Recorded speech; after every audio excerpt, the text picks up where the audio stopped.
The F-15EX Eagle II has landed.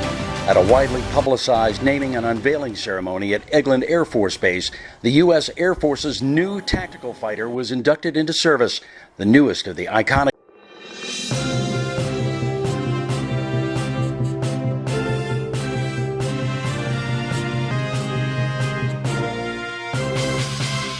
We aggressively worked with Boeing to accelerate delivery of the two F-15EX aircraft from the normal 39-month lead time, 9 months. The U.S. Air Force's latest fighter jet, the Boeing F-15EX, has officially been named Eagle II in a ceremony that took place today at Eglin Air Force Base in Florida. The event, which also saw a relatively low-key official rollout of the first of these jets, serial number 20-0001, played very much on the illustrious legacy of the fighter with the Air Force.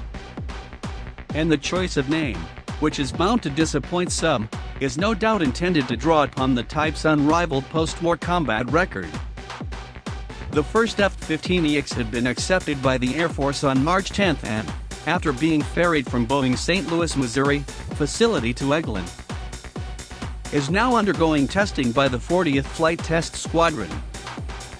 This was the first new F-15 to be delivered to the Air Force in 17 years, and it represents a major change in the way the service procures fighters, and one which could have significant repercussions as it looks to balance its fleet to meet emerging threats. It was around 2.5 years ago that the war zone broke the F-15X story before the aircraft received the F-15EX designation. Since then we have provided updates on the fighter and the potential changes it could bring to the Air Force.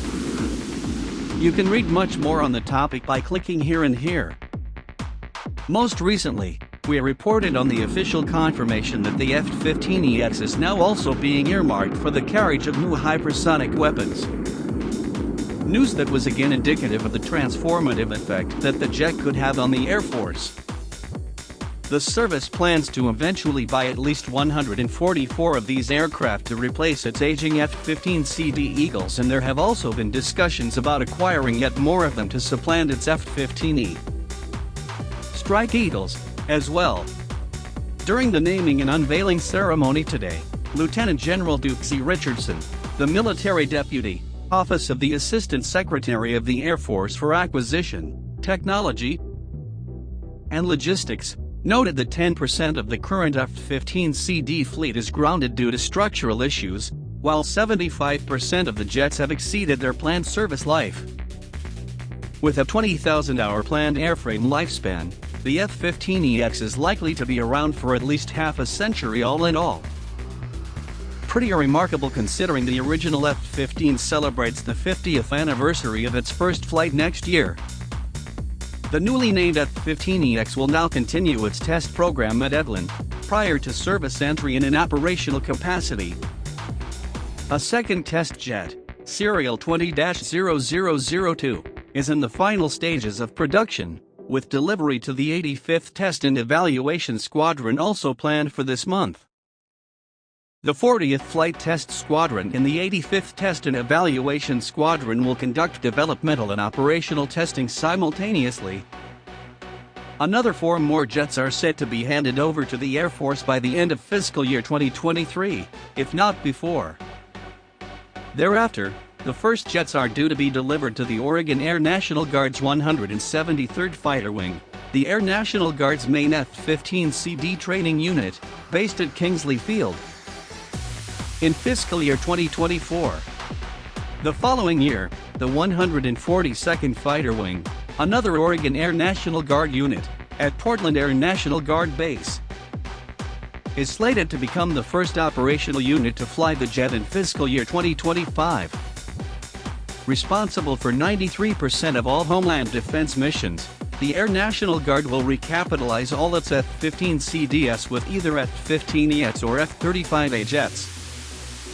Although the precise balance is yet to be disclosed, there remains, too, a question mark over which power plant will be used for subsequent batches of F-15EX jets. While the first 6 examples are being outfitted with General Electric F-110 GE-129s, The Air Force will hold a competitive process to decide whether to retain this engine or switch to the rival Pratt & Whitney F-100PW229. The path toward making the F-15EX operationally ready should also be smoothed by using testing data gathered from previous F-15 foreign military sales variants like the Qatari F-15QA variant upon. The path toward making the F-15EX operationally ready should also be smoothed by using testing data gathered from previous F-15 foreign military sales variants like the Qatari F-15QA variant upon which the F-15EX is based. Instead of full-up survivability testing on the new aircraft, the Air Force has also elected to call upon existing data, a voice it says will save $108 million and accelerate the testing process. Critical to the aircraft's survivability will be the Eagle Passive Active Warning Survivability System, a radar warning and electronic warfare suite that is already in development and which has been put to the test in a large force exercise scenario on board the F-15E. As the Air Force increasingly distances itself from long-standing plans to acquire more than 1,700 examples of the F-35A stealth fighter, the future prospects for the F-15EX look good. Already, officials are speaking openly about tentative plans to buy new F-16 fighter jets, as well as to cut F-35A numbers, and focus more on the potential offered by various unmanned platforms. While officials have been keen to reiterate the centrality of the F-35 to its plans, the stealth jet is now increasingly referred to in terms of being a high-end fighter. In the words of Air Force Chief of Staff General Charles Brown, opening the door to purchases of more cost-effective types that can be procured rapidly, like the F-15EX. In the meantime, the focus of much attention will be on the less than inspired choice of name. Since the original F-15 Eagle, the Air Force has introduced the F-15E Strike Eagle. While the Golden Eagle name was applied semi-officially to the 179 or so F-15 CDS that were slated to be deeply upgraded and retained, the F-15EX has since displaced those plans.